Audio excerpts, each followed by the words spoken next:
Ilmu ekonomi merupakan salah satu ilmu yang mempelajari suatu perilaku individu dan masyarakat yang dapat membuat pilihan dengan atau tanpa uang, menggunakan berbagai sumber yang terbatas, dengan cara atau alternatif terbaik untuk bisa menghasilkan suatu barang dan jasa sebagai pemuas kebutuhan manusia yang relatif tidak terbatas.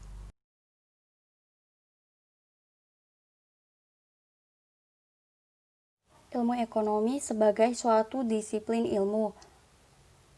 Menurut Samuelson, ilmu ekonomi itu merupakan ilmu pilihan, ilmu yang mempelajari bagaimana orang memilih penggunaan sumber-sumber daya produksi yang langka atau terbatas untuk memproduksi berbagai komoditi dan menyalurkannya ke berbagai anggota masyarakat untuk segera dikonsumsi.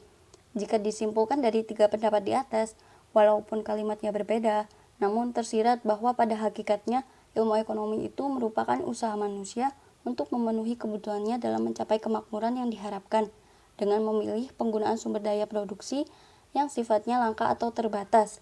Dengan kata lain, yang sederhana bahwa ilmu ekonomi itu merupakan suatu disiplin tentang aspek-aspek ekonomi dan tingkah laku manusia. Pembagian ilmu ekonomi. Terdapat tiga pembagian ilmu ekonomi secara umum, yaitu yang pertama, ekonomi deskriptif.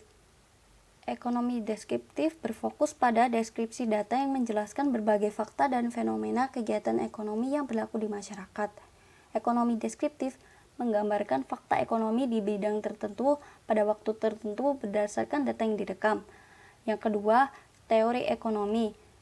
Teori ekonomi adalah pembagian ekonomi yang memberikan penjelasan yang disederhanakan tentang bagaimana sistem ekonomi bekerja dan fitur yang sangat penting dari sistem ekonomi. Teori ekonomi ini dibangun atas dasar pengamatan, sebab akibat berdasarkan tindakan dan reaksi yang ada dalam kehidupan ekonomi masyarakat. Secara umum, teori ekonomi dibagi menjadi dua jenis, yaitu ekonomi makro dan ekonomi mikro. Keduanya memiliki definisi dan interpretasi yang berbeda. Pertama, ekonomi makro adalah sejenis teori ekonomi yang mempelajari mekanisme aksi ekonomi secara keseluruhan. Masalah yang diteliti dalam ekonomi makro termasuk fenomena ekonomi umum seperti tingkat pengangguran, pendapatan nasional, tingkat pertumbuhan ekonomi, inflasi, dan tingkat harga. Tujuan makroekonomi adalah untuk memahami berbagai peristiwa ekonomi dan untuk merumuskan serta meningkatkan kebijakan ekonomi. Yang kedua, ekonomi mikro adalah semacam teori ekonomi yang mempelajari perilaku individu dan produksi rumah tangga atau bisnis untuk membuat keputusan untuk mengalokasikan sumber daya yang langka. Secara khusus, ekonomi mikro mempelajari bidang-bidang seperti perilaku konsumen dan bisnis dan menentukan harga pasar untuk jenis barang tertentu serta jumlah faktor input untuk barang dan jasa. Yang terakhir, ekonomi terapan. Ekonomi ini menggunakan ukuran metode analistik, statistik, dan lain-lain untuk mengukur dan menjelaskan fenomena ekonomi yang terjadi. Hasilnya kemudian digunakan sebagai referensi untuk perumusan kebijakan yang kemudian diterapkan. Aplikasi ini sebelumnya menggunakan data ekonomi deskriptif dan studi ekonomi makro dan mikro. Kerangka ekonomi makro. Kerangka ekonomi makro atau disingkat KEM menguraikan perkembangan ekonomi global dan domestik dalam beberapa tahun terakhir serta perkiraan dan prospek ekonomi domestik dan global ke depannya. Gambaran dan perkiraan ekonomi tersebut selanjutnya dijadikan asumsi dasar ekonomi makro yang menjadi landasan dalam menyusun pokok-pokok dan arah kebijakan fiskal ke depan. Secara garis besar, bagian KEM dalam dokumen KEM PPKF menjelaskan tiga hal pokok, yaitu perkembangan ekonomi global, perkembangan ekonomi domestik, termasuk di dalamnya asumsi-asumsi yang digunakan sebagai dasar perhitungan APBN, serta tantangan dan arah kebijakan dalam mencapai sasaran pembangunan. Masalah dasar dalam ekonomi makro.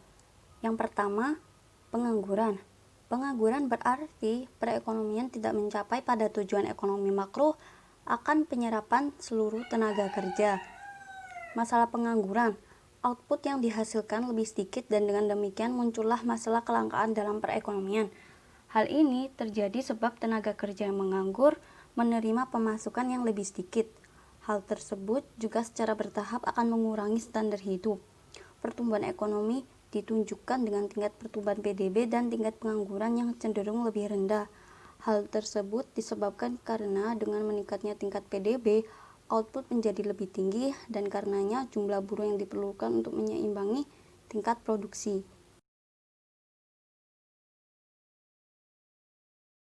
Yang kedua, inflasi.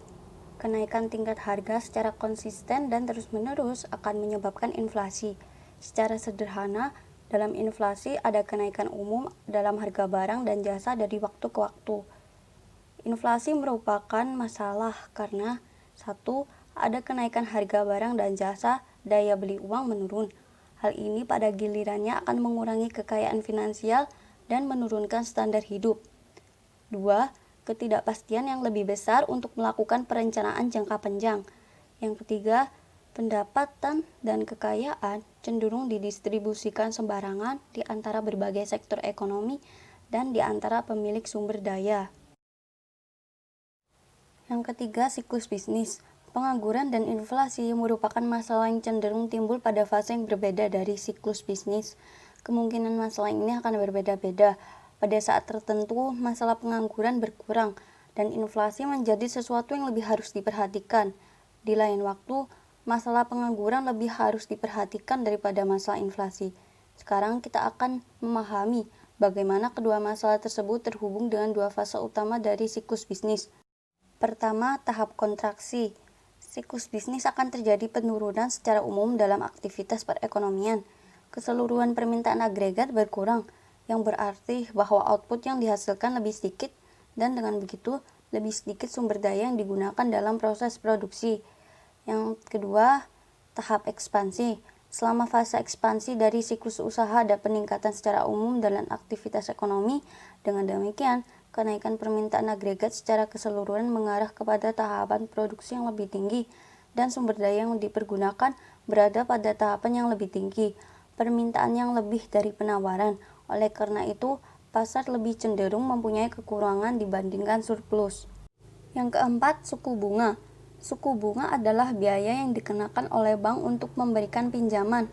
Perusahaan meminjam uang dari bank-bank dari waktu ke waktu dan karenanya peningkatan suku bunga akan mempengaruhi bisnis secara langsung. Dengan demikian, kenaikan suku bunga akan menyebabkan peningkatan beban bunga. Dalam kasus seperti itu, usaha harus mengeluarkan biaya yang lebih tinggi untuk membayar kembali pinjaman.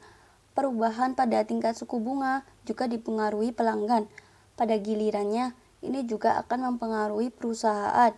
Individu dalam kasus demikian harus membayar jumlah yang lebih tinggi untuk peminjam uang, yang akhirnya menyebabkan penurunan permintaan untuk produk besar. Yang terakhir, pertumbuhan stagnan. Pertumbuhan stagnan terjadi ketika pasokan produk tidak meningkat atau menurun di bawah patokan. Peningkatan total produksi barang dan jasa umumnya diperlukan untuk pertumbuhan ekonomi. Hal ini diperlukan untuk mengimbangi peningkatan populasi dan harapan standar hidup yang meningkat. Pertumbuhan stagnan timbul jika total produksi tidak mengikuti harapan-harapan ini. Oleh karena itu, tujuan ekonomi makro akan pertumbuhan ekonomi tidak tercapai. Terima kasih atas perhatiannya.